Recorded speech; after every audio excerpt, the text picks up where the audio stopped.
America is home to 33 million small businesses, the beating heart of communities across the country. And proof that the American dream is still alive. This is a show about those dreamers and doers and the communities they serve. Their real life stories. Their struggles and successes. Their grit, determination, and passion. And the people who fight to keep their American dream alive. I'm Alfredo Ortiz. I'm Elaine Parker. And it's time for another episode of Main Street Matters, America's small business megaphone. Hi, everyone, and welcome to another episode of Main Street Matters, America's small business megaphone. I'm Elaine Parker, the president of the Job Creators Network Foundation. And I'm Jordan Bruno, vice president of Job Creators Network. Please subscribe to the show at salempodcastnetwork.com or wherever you get your podcasts from. Today, we're joined by John Schweppe. John is the Director of Policy for American Principles Project. In his role, he advances the organization's legislative priorities by working with allied groups and with federal and state lawmakers. John also co-authored the groundbreaking 2020 report, Protecting Free Speech and Defending Kids, a proposal to amend Section 230. Today, he's here to discuss the track record of Kamala Harris, providing a political analysis to her campaign, and what does her candidacy mean for America's future, among other things. Welcome to the show, John. Thanks for joining us.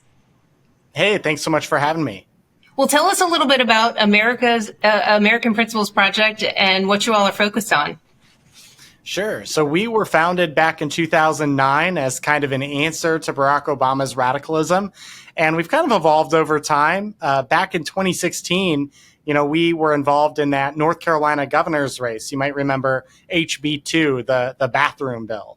And it was crazy what we saw there because all of the left-wing institutions descended on North Carolina to try to score this win for the transgender movement. And ultimately they did succeed. And we came out of that, I think we spent a few $100,000, but we came out of that and thought, we really need to have a cavalry, especially for social conservatives. We have things like the NRA and the Club for Growth that do great work.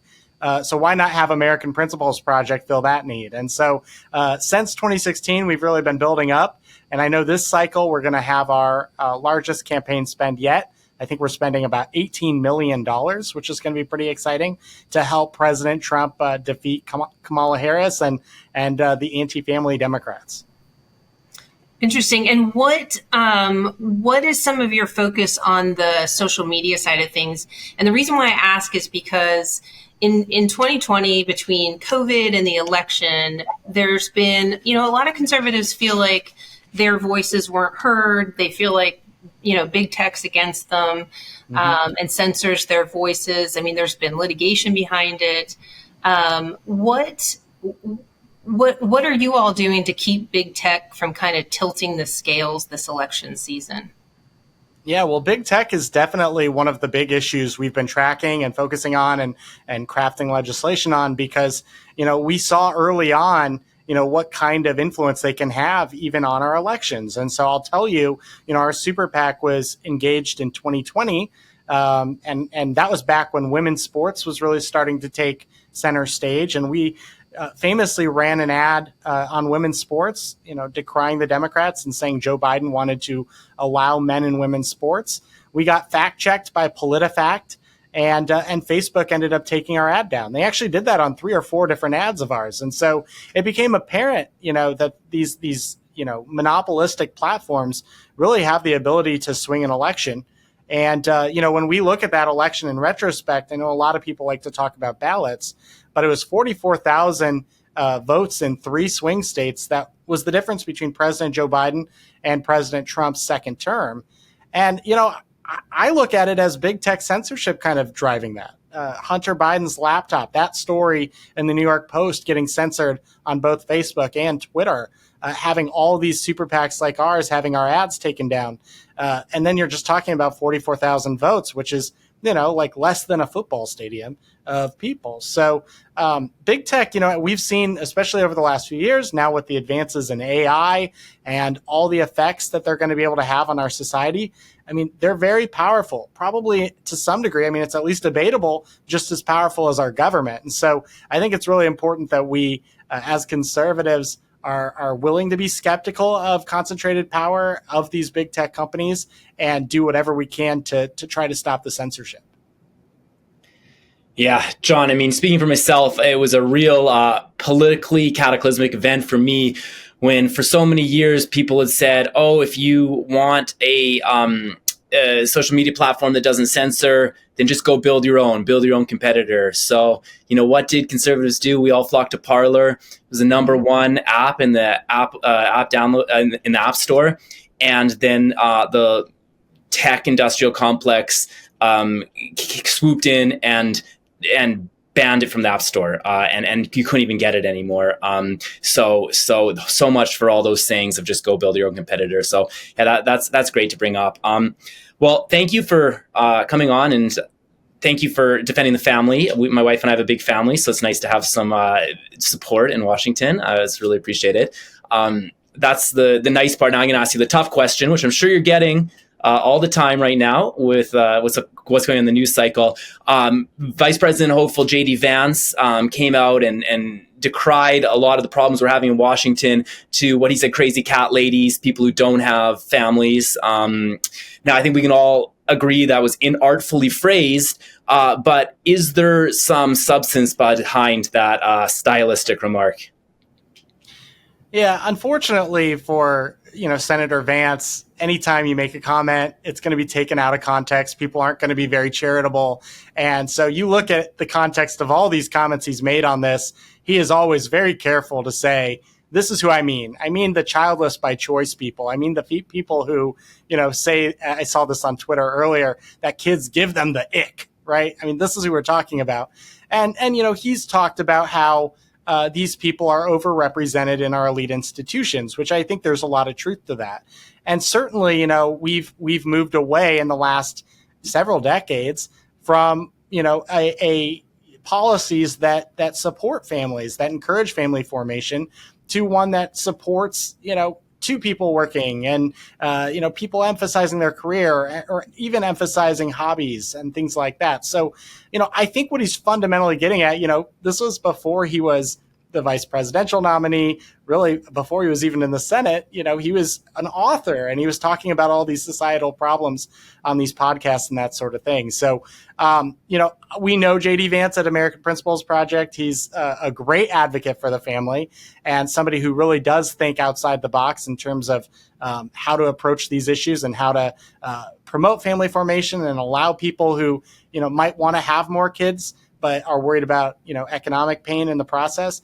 How can we encourage them to be able to have more kids? And so that's the American dream, right? Like ultimately we want people to be able to have families and to be able to live fulfilling lives. And so, I think around it, the long and short of it is that we have to support families. We have an interest in this as a nation. It actually goes beyond just, morals, right? I think you look at our national debt. I think it just hit $35 trillion.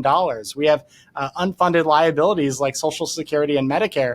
And we know what's going to happen if we don't have more kids, right? We're not going to be able to sustain this. I'm a millennial, someday I'd like to enjoy Social Security.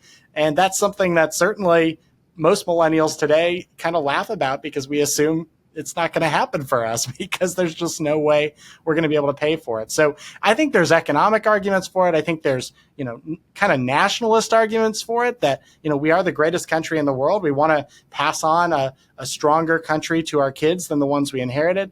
And then also, I think there are moral arguments, truly, I suppose this is religious to a degree, but, as a Catholic, I can tell you, I liked my life before I had kids, before I got married, but my life is so much more fulfilling now and has so much more meaning. And I think that story is true for a lot of people. So, certainly it's something I think we want to encourage as a society. Yeah. No, I think it is funny how the people who have so much trouble maintaining their own life are often the people who say, oh, well, I think I can figure out the Middle East. When they can't even get a job or have, it's very ironic. So you touched on it a little bit.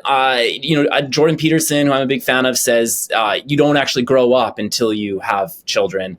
Otherwise, you just stay a perpetual infant. You touched on it a little bit in your previous answer, but can you just give our audience, what you see as maybe the top couple of reasons why the family is so important in today's America? Yeah, well, I think family, we have all sorts of data that actually, shows this, but having an intact family, the success sequence allows people to be more successful and flourish as citizens. And, I think there's all sorts of sociological reasons for the family, but also, it is just kind of common sense. I mean, I'm not a big birth rate guy because I hate to use the operative word, but I think it's a little bit weird to obsess over that. And I get why people don't necessarily like that. But, it is concerning, actually, that, our birth rate has dropped year over year, over and over, to where we're well below replacement levels. And now seemingly the only policy solution to it is immigration, expanding immigration. I think certainly we should want to be able to sustain our communities that are here in the United States, be able to sustain. I'm from a small town in Illinois. I want an economy that supports that small town, that allows people to stay there with their families if that's what they want to be able to do, because there's opportunity there. So, I think the family stuff, we're just in a really extremely online conversation where only elites seem to think this is a debate. But if you talk to normal people across the country, having a family is the goal. Right? Like that's what you want to be able to do. And so I think we just got to be able to put people in a position to where they can do that and feel like they can afford to do that. I think affordability is probably a big part of that conversation with most people. I'm not a millennial, and I laugh about the idea of Social Security being around when I get there. Just so you know. But returning to kind of the big tech problem and some solutions, I know you did this report in 2020 on protecting free speech and defending kids, a proposal to amend Section 230. I wonder if you can tell our audience, kind of explain what Section 230 is and does. And then as a follow-up to that, I've heard the argument of amending it, but I've also heard that another solution is about regulating the big tech and the social media companies more like a utility. And I just want to kind of hear the pros and cons of that. So we've certainly taken the approach at American Principles Project of what can we do? Let's look at all the strategies on the table and try them all out. And, one of the tricky things here is we are talking about speech. So we do have to be careful to not go overboard, to not have too much government regulation on that front. And, the Supreme Court has, at least this particular Supreme Court, is very much First Amendment absolutist. And so we saw recently with the net choice case that, unfortunately, I disagree, but the Supreme Court didn't like the Texas law that tried to do what you said, common carriage.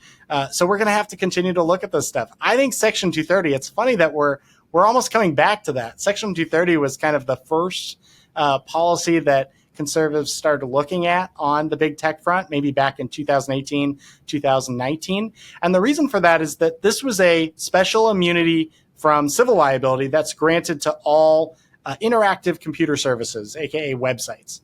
And it was part of an anti-porn bill, actually, which we work on too. But the Communications Decency Act, it was passed in 96, and the Supreme Court struck down most of the anti-porn provisions, but they left this immunity intact. And basically what it's done is it's allowed the internet to flourish. Now, I think most people look at Section 230 generally as it was seeking very good things. Like, we want speech to flourish online. We want to have a marketplace of ideas.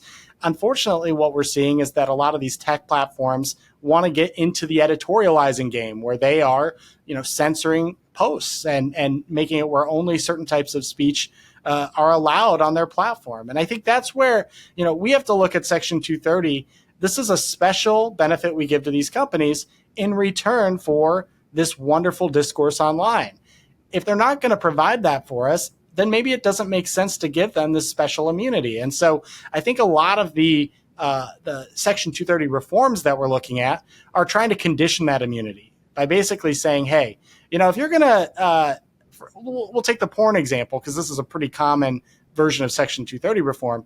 If you guys are going to allow kids to access pornographic content and not do age verification, we're going to take that immunity away and we're going to let people sue you. For example, having their likenesses on your platform without consent, right? We're going to let that happen. Or, if it's a free speech thing, a company like Meta, they have long articulated that they see themselves as kind of the digital public square. Well, if you're not going to do that, if you're going to censor ads, if you're going to make it where only one type of speech is allowed and have these, unfair rules and that sort of thing, well, then maybe we're going to take away this immunity. So it's still something that we're working on. There is a debate within the Republican Party, and I think there's good faith disagreement on both sides on this. But, it is something I think that is probably our best tool to rein in the tech companies. And also, by the way, I'll just point out, 230 is kind of preventing states from passing their own laws in a lot of these cases. And so if we want federalism and we want states to be able to have some say, maybe we need to change Section 230 as well. Do you worry that if Section 230 were taken away, that there would be more censorship, not less, out of their own fear of getting sued? Yeah, that's an argument that's been put out there. Now, look, I think there's merit to that. I've always argued that we should reform Section 230 because, there would be kind of a vacuum, for lack of a better term, where if you take Section 230 away, there's going to be a lot of uncertainty. Companies aren't going to know what to do that are hosting content. And eventually some sort of, legal precedent will be worked out on its own if we don't have a law governing this.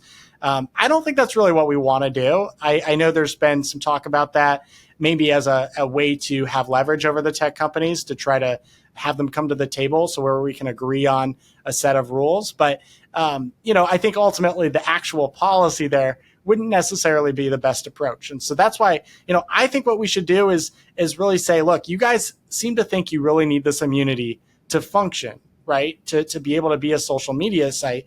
We recognize that, we're willing to give it to you, but the rules of the road here are that you have to be fair to everyone. You can't discriminate on political viewpoint, and you certainly got to protect kids. And I think if we can come up with something that kind of functions like that, I think it'll be better for the internet as a whole. John, coming back to the importance of the family, one of the big reasons I think the family is so important, and this may be little farther or too politically philosophical for your organization, is just the idea that the family is the best bulwark against the growth of the state.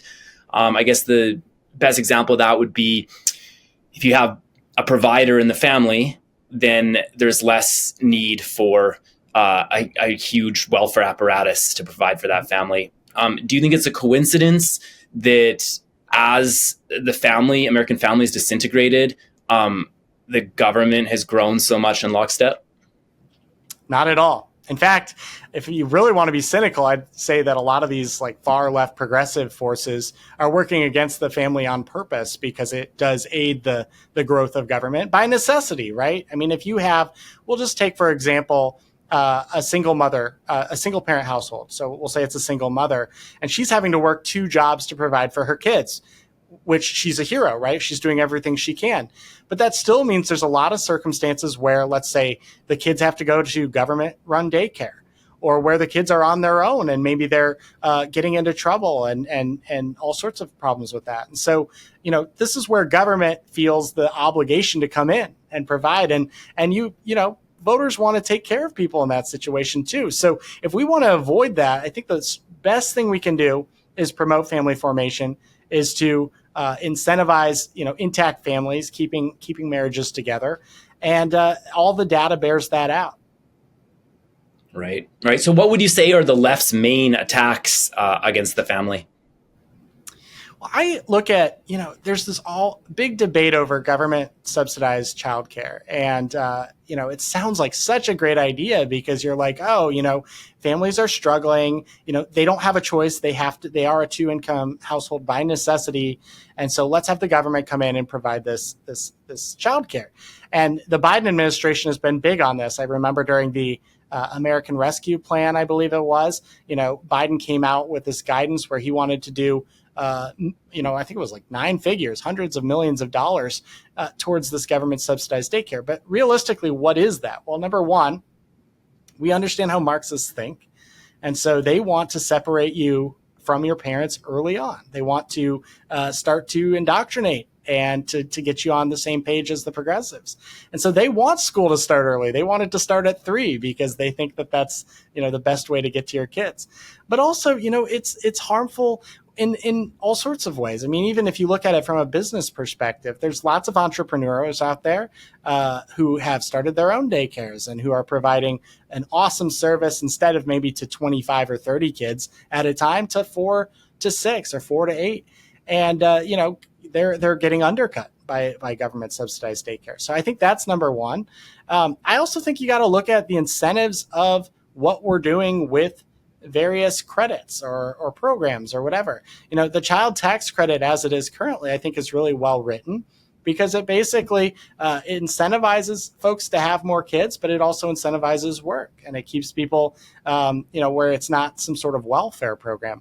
But the Democrats obviously have huge ideas for all sorts of welfare programs they want to be able to do to make people where they don't feel like they need to work or whatever. We've even seen data on that where, children need to see at least one parent working because it inculcates them with a work ethic and with a belief of, how you have to do things to be successful. So that's a roundabout way of saying, from the top to the bottom within the progressive movement, they have an anti-family sentiment. They really do believe that the family as the primary institution in society is the biggest threat to the state. And so they have to break that down in order to elevate the state. And I think, they've been very successful in doing that the last 50 years.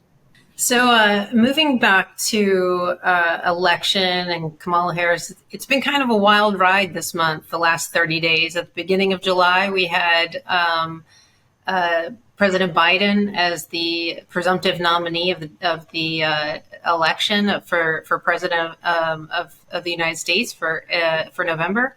And just, a week, 10 days ago, we now have Kamala Harris.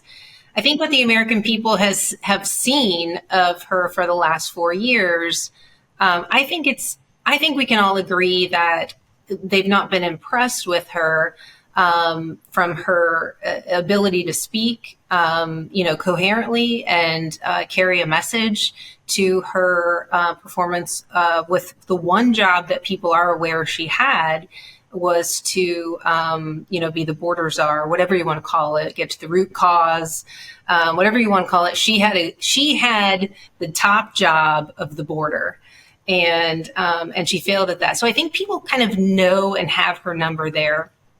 But I think what people don't know, and we didn't see investigated a lot during the 2020 election, was her background as California AG and what she did there. And I think that's what's being looked at now and starting to come out more and more. Can you tell us a little bit about her background as AG in California and what some of her policies were there? Sure. Well, I'll tell you, the border czar thing is so funny to me because, it reminds me of, and I'm sure a lot of folks have been here, where, you work a job for 6 weeks and whether you don't like it or you got fired or whatever, you kind of, try to delete it from your resume, figure out how to make it where there's not a gap there, right? And that's kind of what they did with this. She failed so badly at this that they're trying to kind of retcon that she never was the border czar. And the media, of course, aiding and abetting in that. Pretty wild to see. But this is somebody who I think really epitomizes what a San Francisco liberal is, Kamala Harris. She, from the get-go, as AG, was all opposed to everything social conservative. She went after pro-lifers. People forget this, but Kamala Harris, when David Daleiden did his expose on the Planned Parenthood baby body parts scandal, Kamala Harris was the one that first went after him and really tried to strip his, frankly, his First Amendment rights away from him. She has a background also of, she was the first person in the country to argue for and then successfully obtain transgender surgeries for prisoners. I mean, this is part of her background. And so, I think a lot of people try to play off that she's, just a generic Democrat. And if they select someone like Josh Shapiro, they'll try to, make that same argument that these are normal people and the Republicans are weird, right? But, ultimately, this is somebody who has a background of just being radical on all these issues. And then the reason I say San Francisco is that, strangely enough, I just wrote a piece on this today.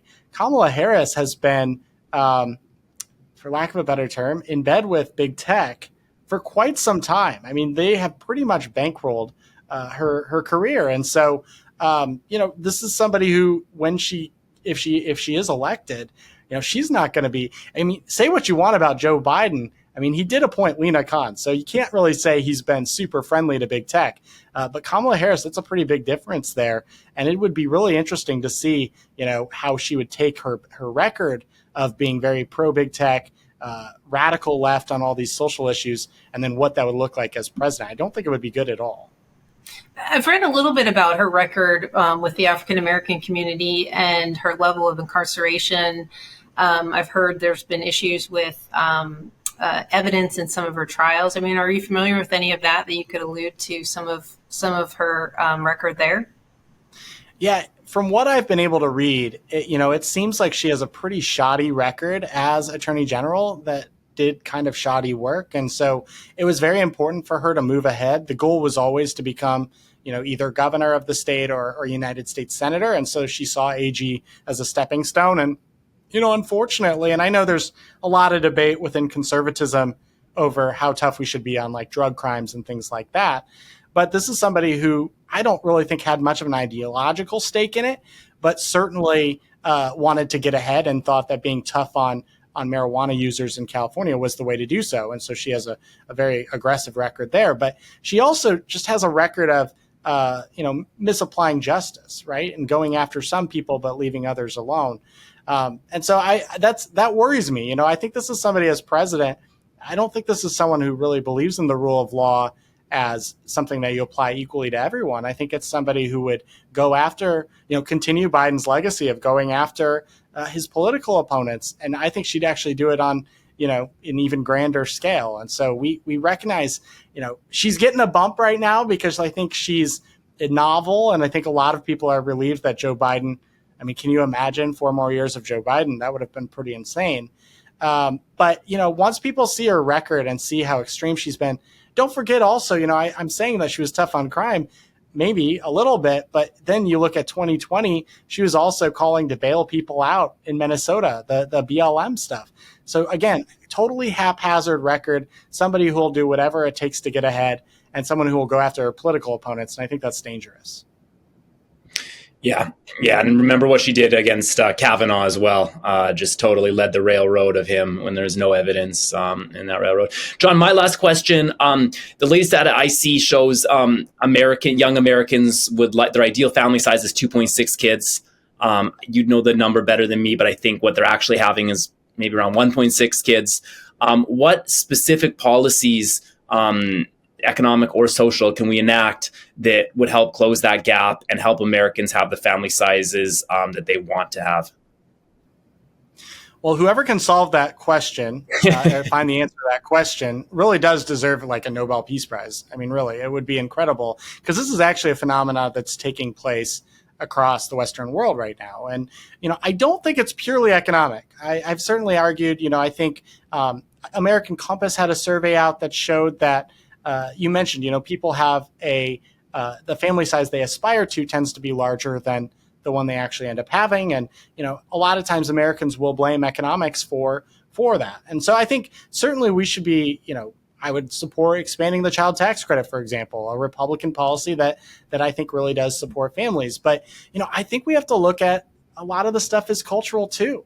And we have to wonder why this is. Are we delaying marriage too long? We've really emphasized the traditional university, the 4-year college as kind of a delayed adulthood. Is that really the right path for everybody? Maybe not. And I think we should start looking at alternatives to that system. So there's a lot that we have to really consider here. But I personally, as somebody who considers myself, my politics is pro-family. That's what I care about the most. And I think we're going to have to get a little bit imaginative here and look at different ways that we can try to guide people towards having families. Some of it's got to be cultural. Some of it's spiritual. I mean, there's a lot to this. But I do think government policy for the last several decades has really encouraged, I support economic growth. I'm not taking away from that, but I think it's really focused on economic growth as a number and not necessarily, family formation and family growth in the same way. And I think we got to kind of get back to why we want growth to begin with. It is to encourage family formation. It is to encourage fulfilling lives and community. And so that's kind of where I'm at on that. Well, John, tell the audience where they can find out more about American Principles Project. Sure. So we have a website, AmericanPrinciplesProject.org, and we post all of our programs and our press releases and that sort of thing there.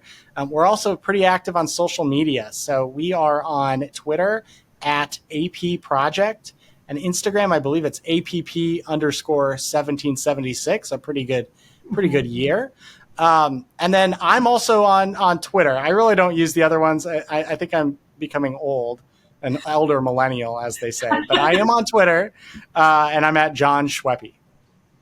Excellent. Well, thank you so much for joining us today. And thank you all for tuning in to Main Street Matters, America's small business megaphone. Main Street Matters is part of the Salem Podcast Network. New episodes debut every Wednesday and Friday. Please subscribe to the show at salempodcastnetwork.com or wherever you get your podcasts from. And we'll be back soon with another episode.